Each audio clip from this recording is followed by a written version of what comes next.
Seanca e tretë e gjykatës së posaçme ku janë akuzuar 30 persona për korrupsion, pasrim parash dhe fshehje pasurie mes tyre dhe kryebashkiaku Erion Veliaj, është shtyrë për shkak të mungesës së të pandehurit Fatjon Baci dhe avokatit të tij, i cili kishte paraqitur deklaratë për mungesë për arsye shëndetësore. Trupës së gjyqësore u deshën afro një orë për të apeluar palët dhe për konstatuar se nuk mund të hapej procesi duke vendosur shtyrjen. Gjykata njoftoi se seanca e radhës do mbahet në 3 prill dhe urdhëroi shoqërimin e detyrueshëm të Bacit për seancën e ardhshme. Ndërkohë, mbrojtësit pandehurit Fatmir Bektashi kërkoi vetësim të çështjes për shkak të zvarritjes së procesit, por gjykata e la shqyrtimin e kësaj kërkese për një moment tjetër. SPAK e konsideron mungesën e ish policit të Burgjeve, i cili dyshohet si ka dhënë telefonin kryebashkiakut për të komunikuar nga burgu si një strategji për të shtyrë procesin, i cili sipas prokurorit ka qenë i ngrirë për 8 muaj. Kjo deklaratë u kundërshtua nga avokati Veliajt, i cili theksoi se SPAK po ngatrohet midis seancës paraprake dhe gjykimit në themel. Jo, nuk ka si strategji për të shtyrë si qëllim. Ka një strategji për të njohur çështjen me themel,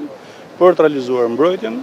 Zoti Veliaj ka filluar të lexojë dosjen me ritëm shumë të lartë, ka një gjendje fizike, mendore të admirueshme dhe është gati për ta mbërtur çështjen dhe vet, për të qenë dhe vet prezent.